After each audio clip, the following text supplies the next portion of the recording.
Hello and welcome to Sarcastic Spinster, a PC free zone, where I question the behavior of the minions of the Pussycat Goddess, aka the women's movement, because love her or hate her, we need to understand her.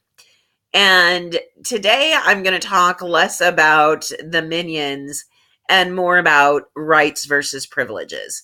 Because there are a lot of minions from a lot of different gods and goddesses that have been throwing the word right around.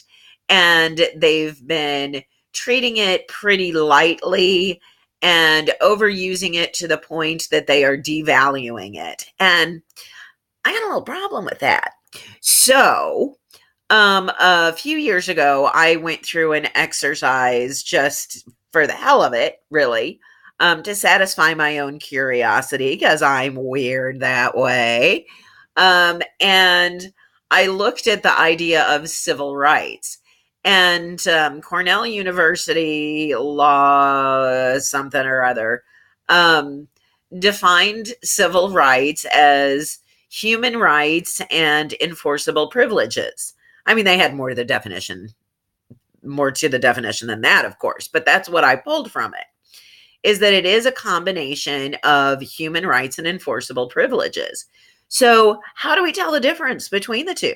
Because shouldn't a human right always supersede an enforceable privilege? I kind of think so, but again, I'm just weird that way.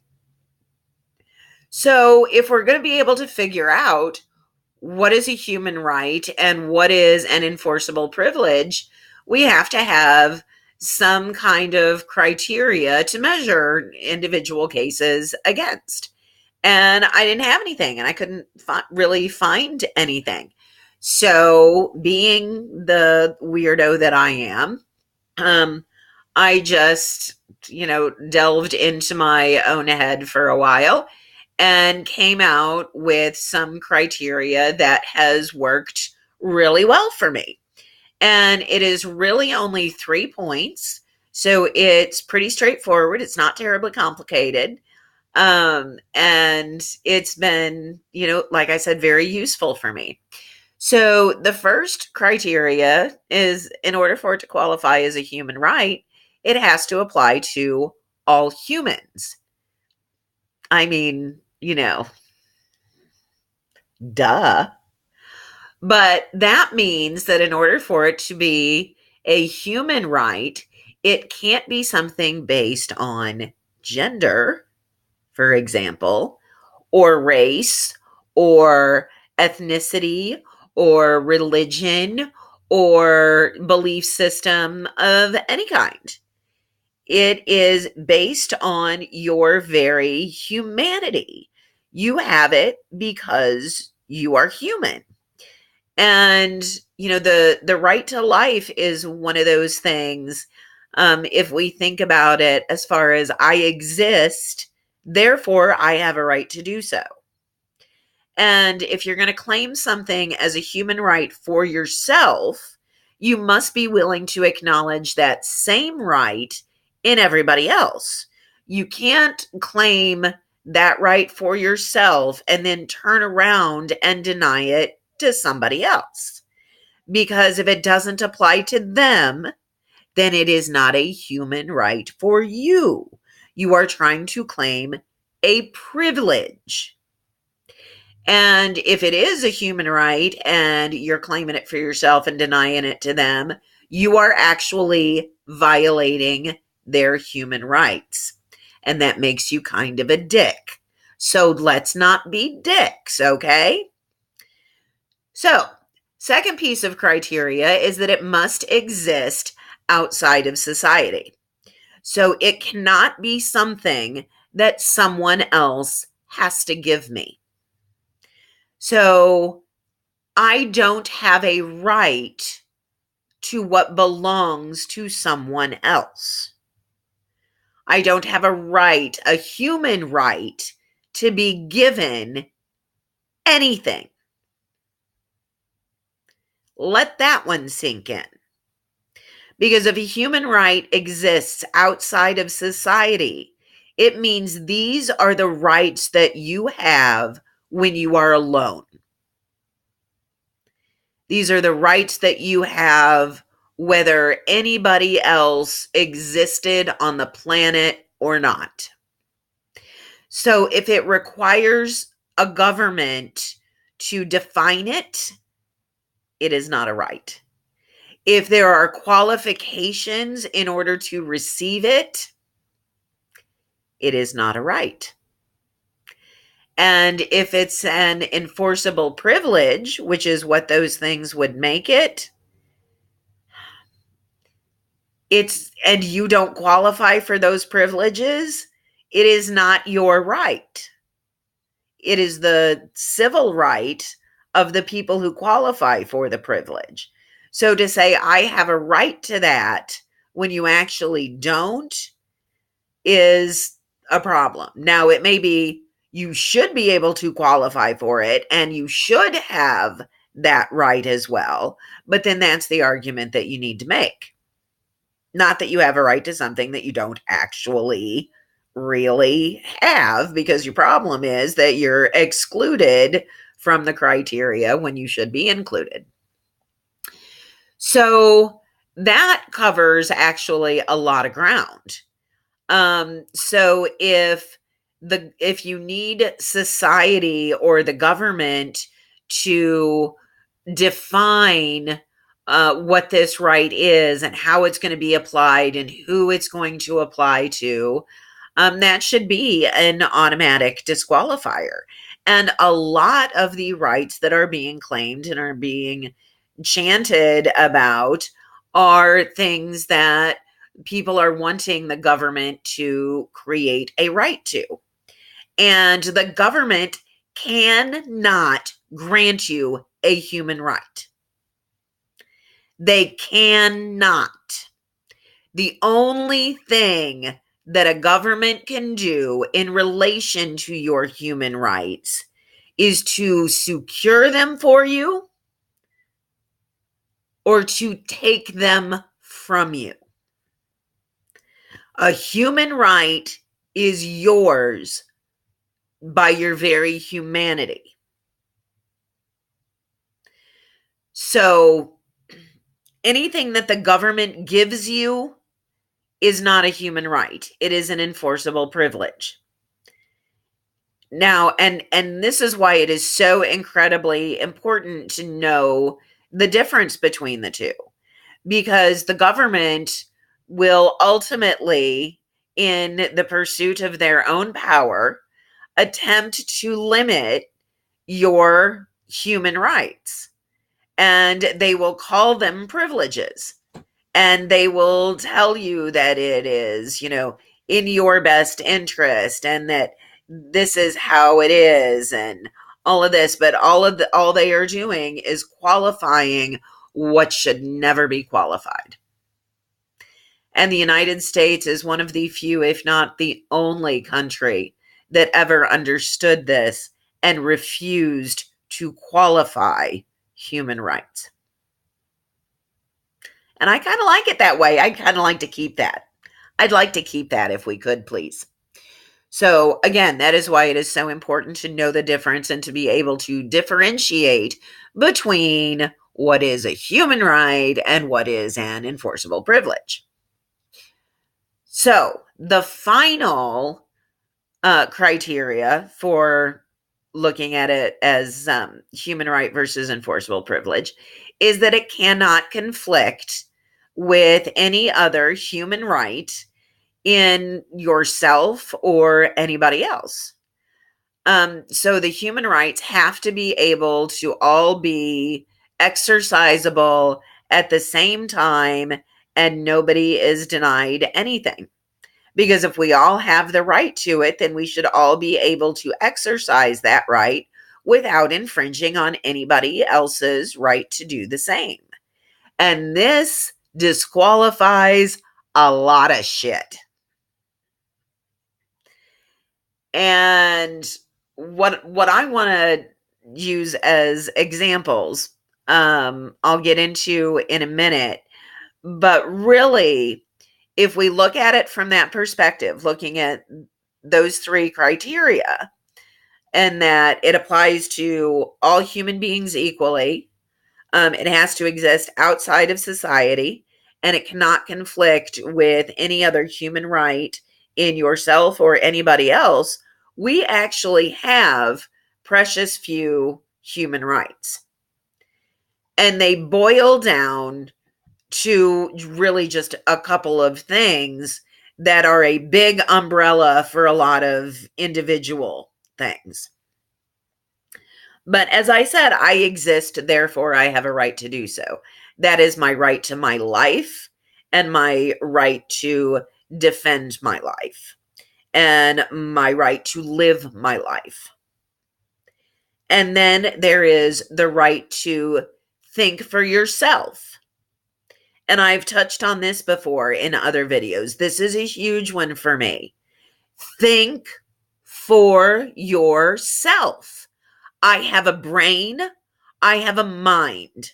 My mind is mine to use as I see fit. I have a mind, therefore I have a right to use it. And it is really that simple.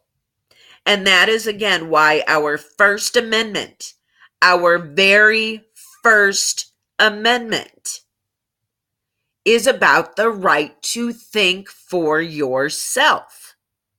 That is all that the First Amendment is about.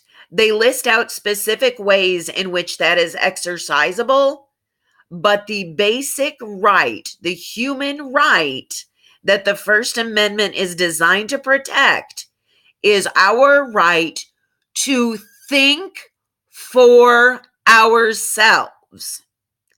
And there are a shitload of people that want to take that one from you. Everybody wants to tell you how to think. I mean, I'm sitting here telling you how to think. But actually, I'm not telling you how to think. I'm telling you how I think and hoping it can help you in establishing what you think, which is up to you. So, again, the First Amendment, it is about the freedom to think for yourself and to express that in what you say, what you print, who you worship, and who you choose to associate with. Pretty straightforward. And the Second Amendment is about the right to be able to defend your life and your property.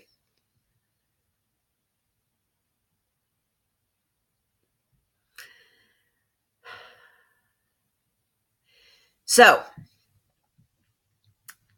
those are really the two big things that human rights fall under. That's the big umbrella.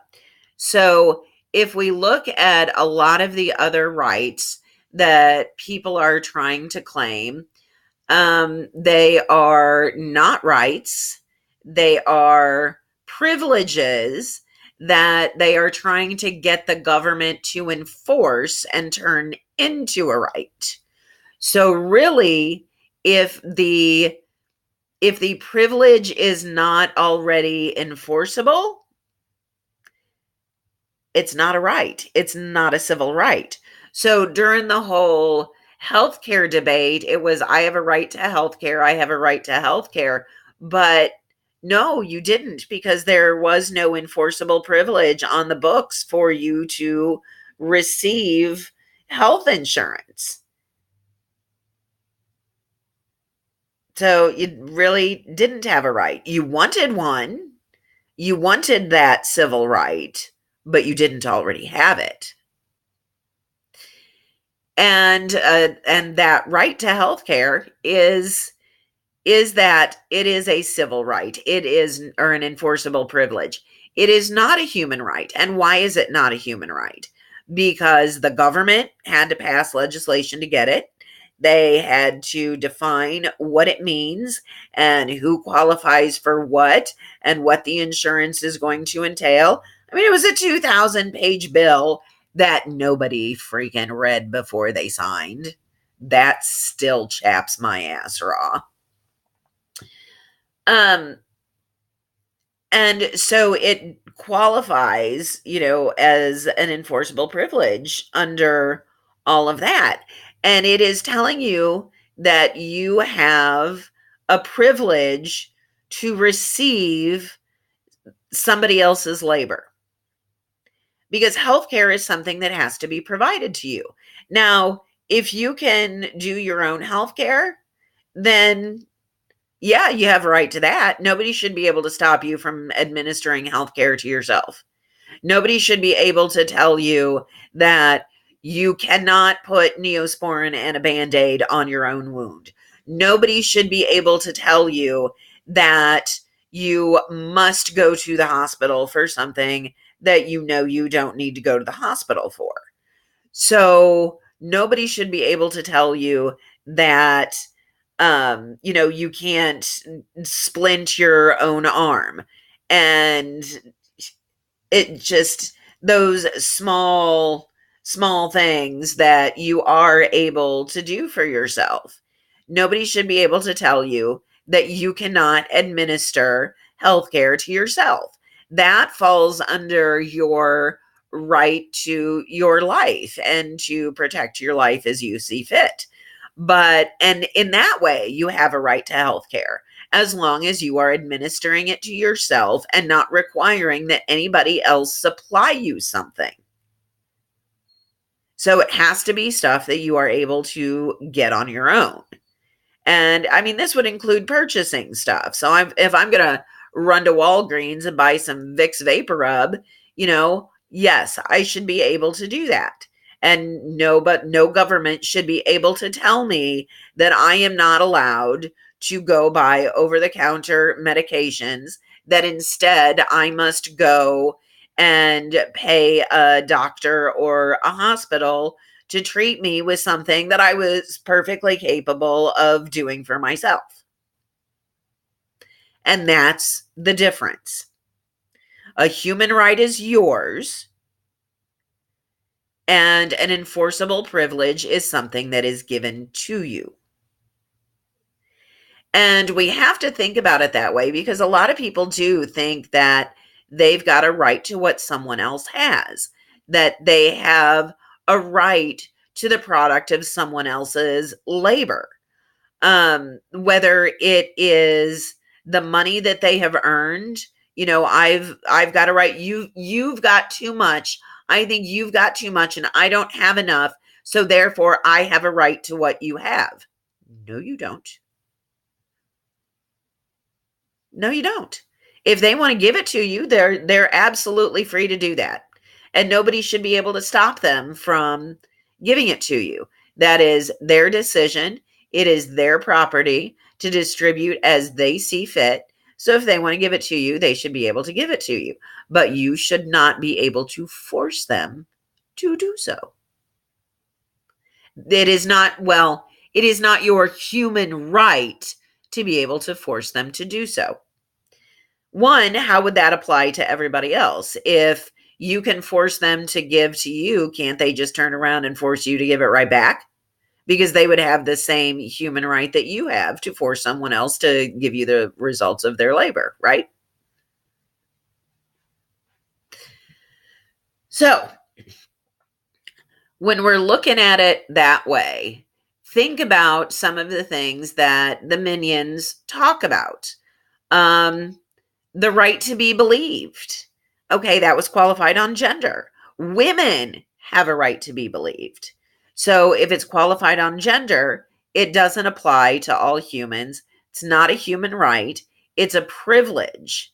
And it's a privilege that they're claiming as a right when it's not a right, because at this point it is not an enforceable privilege. It is just a privilege they are trying to make enforceable. Doesn't exist yet. Let's see. What else? Free speech is a big one that I want to talk about, because it is a right that a lot of people claim for themselves while simultaneously denying it to others. And this comes into the shouting someone else down, comes in under that umbrella. So people like to exercise their right to free speech by stopping someone else from speaking. So if you're using your, if you're using your right to deny someone else their right, you might be a dick and you might want to think about that. So the screaming mobs and the howlers and the people that um go into auditoriums where somebody is trying to speak and cause a disturbance and try and shout them down and try and silence them and then claim that it is their human right, it is their First Amendment right to do so. No, you're denying somebody else their human right. So you have to think about it that way. And we stopped somewhere, or it got less and less.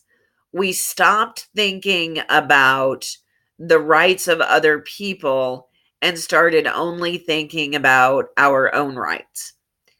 And as a result, we started trampling all over each other's rights instead of finding a solution that actually worked.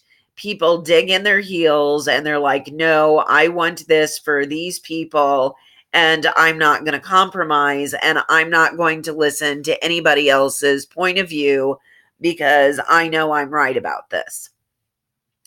And then what they end up doing is going down a path that is going to grant privileges to one group at the expense of the human rights of another. And instead of coming together and saying, well, okay, how could we actually do this in a way that ensures this privilege for these people who actually really do need this privilege without infringing on the human rights of someone else? And the truth is that if both sides work together to get this done, and if people are willing to discuss it from that perspective, most things have a solution. They really do, if you look at it in that way. But instead, what people want to do is to deny that the human right actually exists. And they actually even call human rights hatred.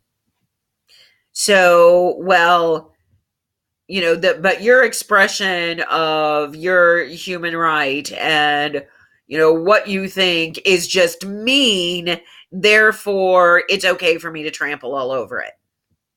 No, it's not. It's not your decision to make. What they think is up to them. Just because you think they're wrong doesn't mean that they don't have the right to think that way.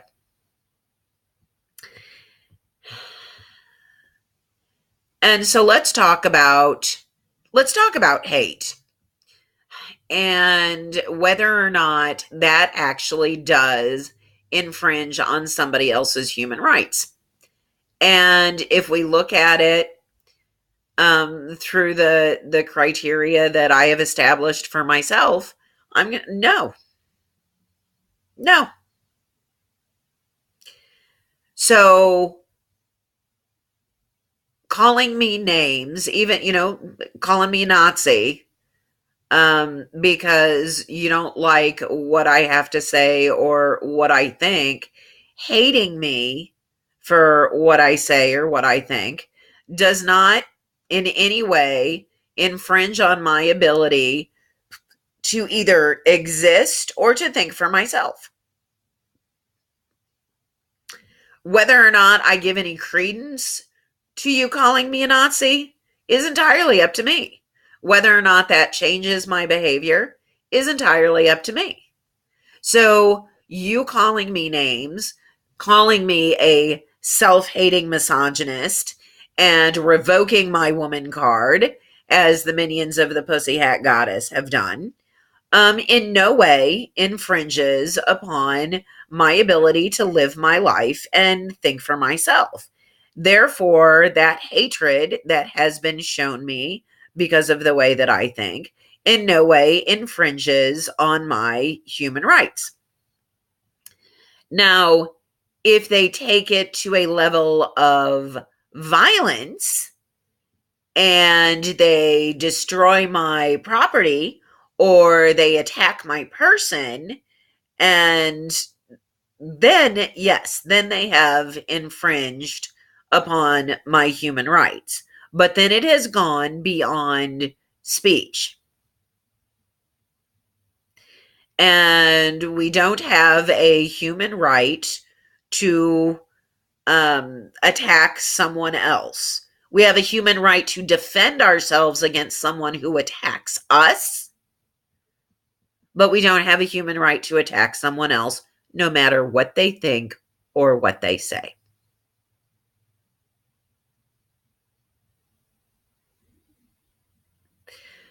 So, and I know a lot of people throw the word Nazi around. And the one thing I do want to point out, because it seems to be a point that a lot of people miss, is if all those people you thought were Nazis were actually Nazis, they would be killing you for the criticism. That's what Nazis did. That's really how they secured their power, is because everybody was afraid to speak out. Because if you dared to speak out against the Nazis, you were hauled off and jailed and murdered. So the fact that you feel so free to openly criticize and openly hate and openly name call should be evidence to you that you are not dealing with Nazis. Something to think about.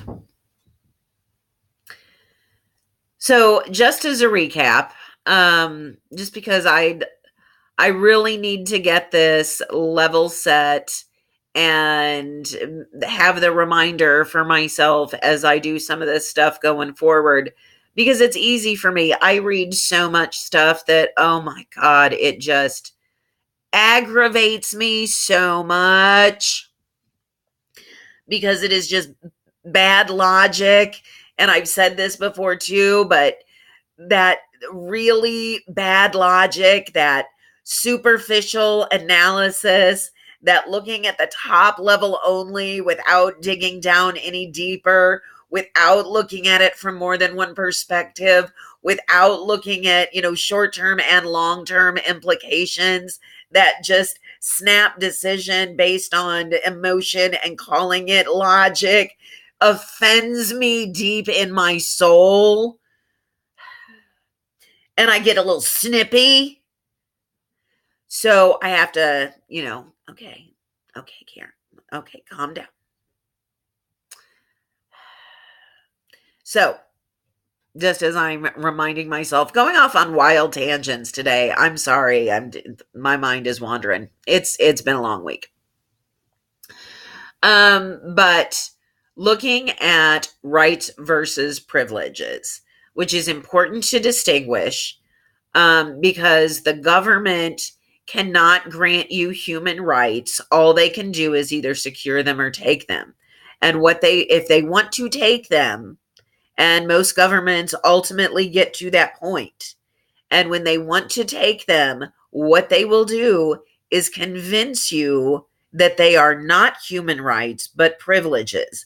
And you have to be able to determine for yourself what is what. I want you to think about it.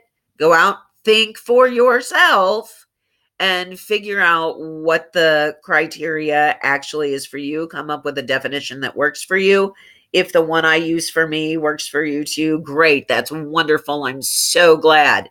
If it doesn't, that's okay too. It's up to you. Because think for yourself. So first criteria has to apply to all people individually. Can't be qualified on such things as gender, race, religion, ethnicity, anything like that. Geographic location, nothing like that. has to apply to every single human being. Second, it has to exist outside of society. It has to be yours no matter where you are, or even if you're alone or in society, but it cannot be defined by society. The government cannot give it to you. If it is something the government gives you, it is not a human right. It is a privilege. And third, it cannot conflict with any other human right, either in yourself or in someone else. So I cannot have a right to what belongs to someone else. I cannot have my right to live if I have to kill somebody else for it, unless they have already forfeited their right to life by trying to kill me. So I can't just say, my life would be better if you didn't exist. Therefore, I'm going to blow you off the face of the earth. No, don't work that way.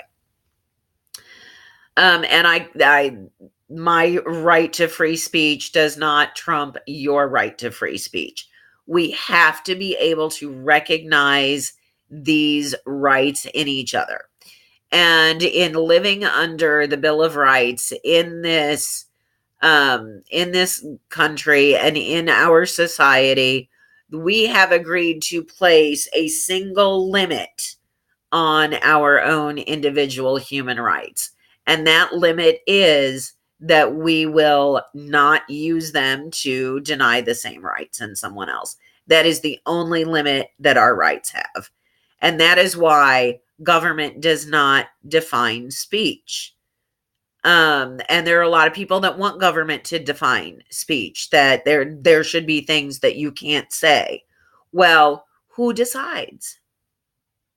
Who decides what's okay and not to say?